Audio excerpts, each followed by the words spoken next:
subscribe. Tariq Radio. Like and subscribe.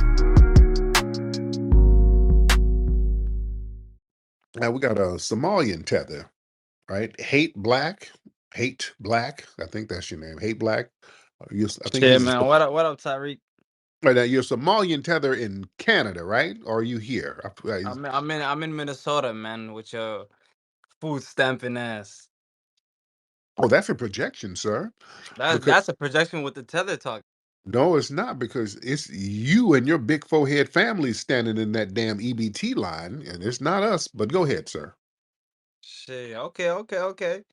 Boy, at least we ain't slaves. But look, let me get to the point. The hell you ain't.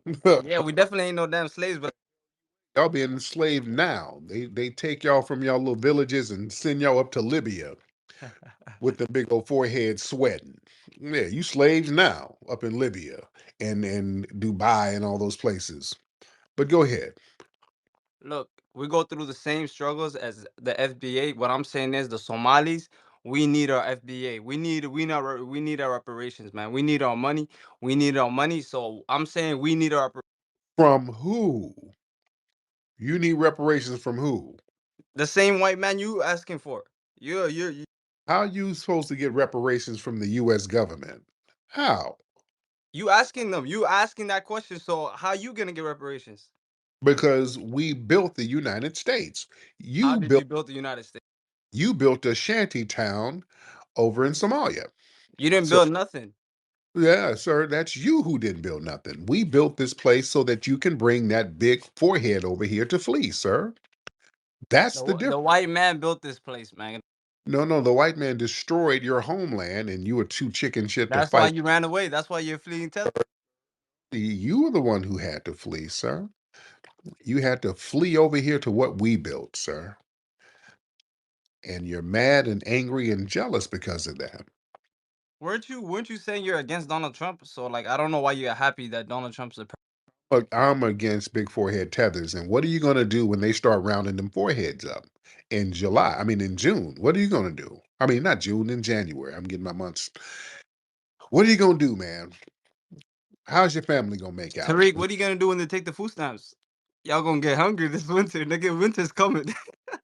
Sir, Winter's coming, nigga. And I wish I can get some damn food stamps. Sir, what are you going NBA's gotta eat this winter, man. Winter's getting cold. to and when we eat, it won't be bushmeat. All right. We're going to eat good. Especially when the big foreheads get up out of here. All right.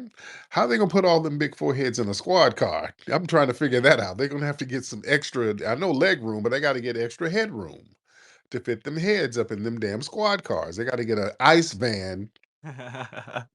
Tariq, what are you gonna do when you They're gonna have to convert a bus into an ice van to get them heads up in there, brother. what you gonna do when you can't get the hairspray, man? The black hairspray for the lion haircut, man. For the fine Oh, haircut, what you gonna do, man?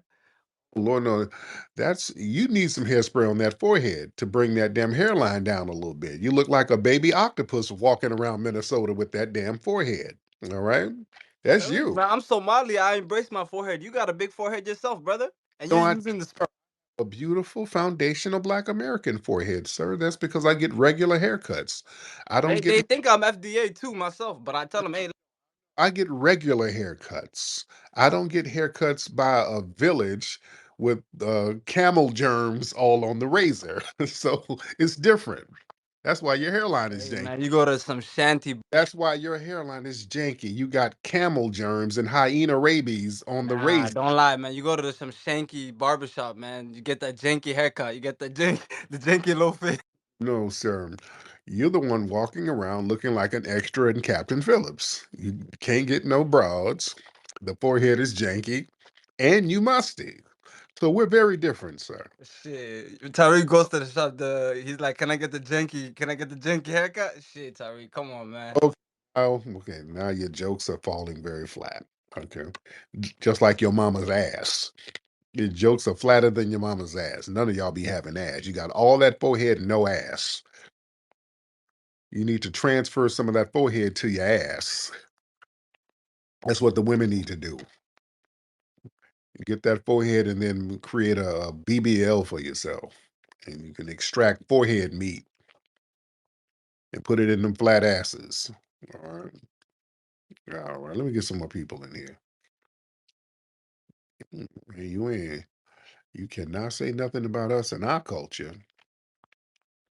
We built this thing from scratch, ladies and gentlemen. Foundational Black Americans are the culture. Let's be very clear. Everything about American culture that is fly, that is foundational Black Americans. I want y'all to understand and recognize how thorough and unique our history and our lineage is. We're phenomenal people. And tethers like that, they got a bug in their ass about it. All that running and fleeing, they feel that brings a lot of insecurities out. And we stand on business. We know how to make it through the hard times as foundational Black Americans. We ain't running. In fact, during the hard times, we actually fare better than a lot of groups. Y'all know that? Because we're so used to dealing with struggling and all of that. So when hard times come, we're actually good. That's the thing about us. We ain't just gonna up and run. That's why all the threats. Oh, when Trump get in office, it's gonna be crazy. It's gonna be something different. No, no, ain't that man. We ain't tripping.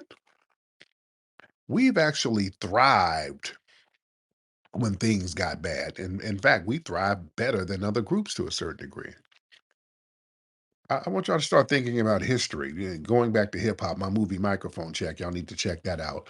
But when things were going down in the Bronx, when they were extracting the resources and basically turning the Bronx into a damn war zone in the 70s, Black folks, we stuck together and created hip hop.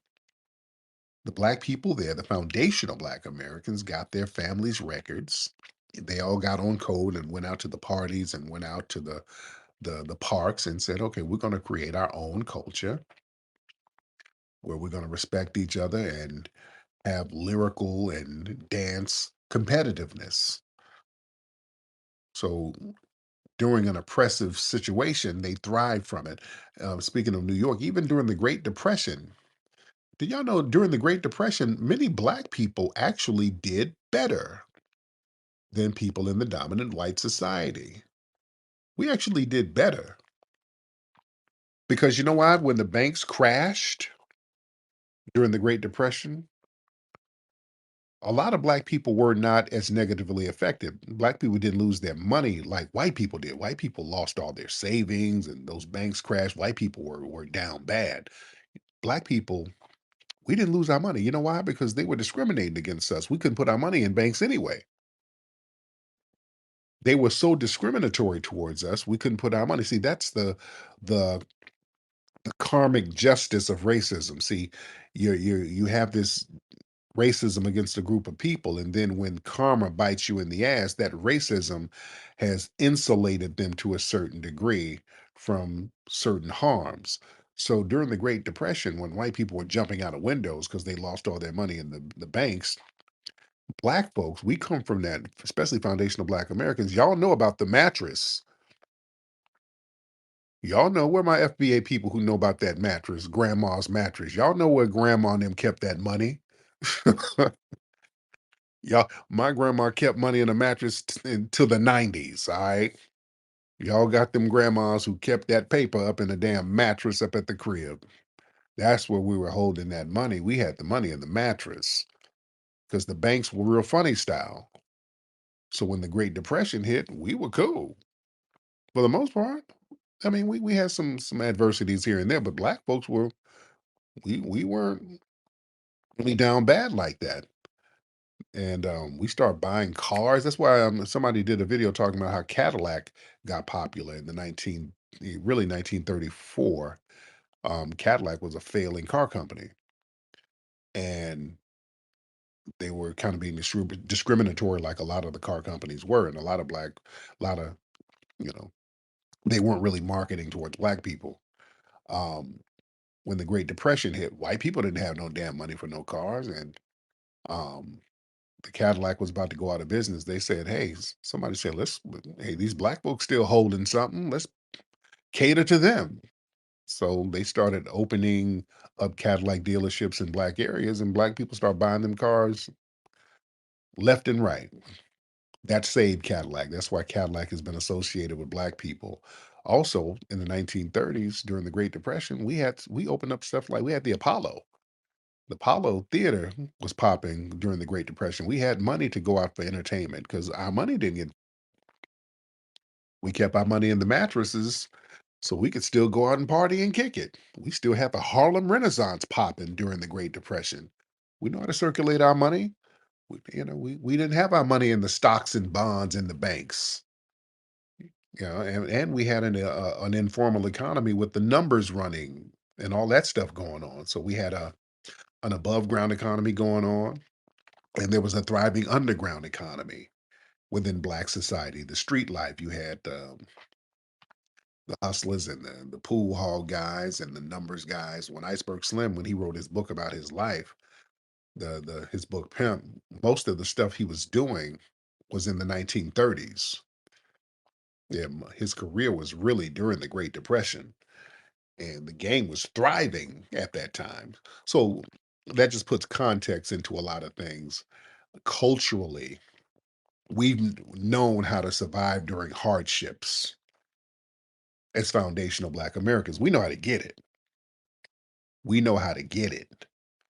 So when everybody else is, pulling their hair out, it's like it's nothing to us. So that's what I'm saying. That goes back to um, the Bugsy Tether who called up with that fleeing mindset, who flees over here and then want to try to project his failed mindset onto us, like we flee too. No, the hell we don't. We stay and we make shit happen. It's foundational Black Americans. We know how to sit back and make things happen. Yeah, they can't throw anything at us that we have not dealt with already. So these scare tactics do not work on us. That's why we did not let them scare us in this last election. Yeah. Let me get some more people in here because we are in here deep. Let me see. Y'all raise your hand if you are ready to get on because I do want to get some new faces in the building. All right, Richard. Let's get Richard. I think I've had you in here before, Richard. Richard the White Man. Let's get White Man Richard in here. Hey, how's it going, boss? Thank you for having me, and hopefully you had a great Thanksgiving for you and your family. Yes, indeed, Richard. And did you have a great Thanksgiving with the family? It was all right. My mom doesn't make good turkey, but I try to not like give her a hard time about it. Now, where's your family from, Richard? From Mexico. Mexico. Okay. So, well, hell, did she make some enchiladas, some turkey burritos? I mean, Yeah, she made tamales, ham, mac and cheese, pozole. A little of the basic stuff. go. So what's going on, Rich? Hey Tariq, I had a quick question, and my apologies if I don't know how to say this correctly, right? But I've always been attracted to black women, right? Right. And I finally slid into the DM of one of them, and she shut me down and said, respectfully, I've never been with a Mexican. So I told her, I was like, wait up, I was like, why don't you give it a try? I mean, you have nothing to lose. And I referenced to her, and then she told me that she only dates within her race, right? So then I told her, well, as in my argument was like, what about all these athletes and like celebrities who date with, like, for example, white women, Asian women, who are obviously, black men, right? And Mm. she didn't have an answer for that. So my question is, what do you recommend for me if I wanted to date a black woman? And why do black men, well, certain athletes, right, date like mostly like white women? Well, no, a lot of black athletes. I'm gonna answer both questions. The first thing about the athletes, well, a lot of athletes, they still have their black women, like LeBron James and Jordan. They had black wives. But the thing is, black men who are athletes, they're such in demand. There's just so many different women competing to be with them. And the white women are very competitive. White women get in there and they lock it down they're just very competitive. So there's a lot of competitiveness there. But a lot of athletes and brothers do have sisters. Now, as far as you're saying that you want to date a sister and you're having some issues. I'm not a matchmaker, but I can try to throw some references to you. There's a person who's here, a black woman named T.S. Giselle. And I think T.S. Giselle, likes Hispanic males. So if you can look that name up and slide in them DMs, hopefully y'all can hook up. And if you do hook up, um, if you feel some prickly hairs, that's nothing. That's a new exotic look that's hot in the streets right now. So don't trip on it. But T.S. Giselle is somebody who might pique your interest. All right. Thank you. All right. Just be careful. It's a whole heap of woman. All right, quote unquote. All right. So um if something pokes you, don't trip. All right. Yeah. So let's see who else is in here. We got a lot of folks in the building, a lot of people up in here. Um, let me see. Let me see. Shout out to everybody down there. I see Sister Brooke. I see Rashonda. I see lovely Wani, Professor Alan, Brother McCall, Red Joker, Nicety. I see everybody. Brother Marcel, Black Alpha. I see y'all. Nikki. I see everybody in the building. Rude work, feel that natural flow.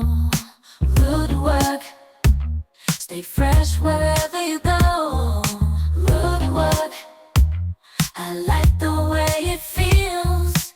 Rude work, the magic is so real. Rude work, you need it for work or play. Rude work keeps me fresh throughout the day.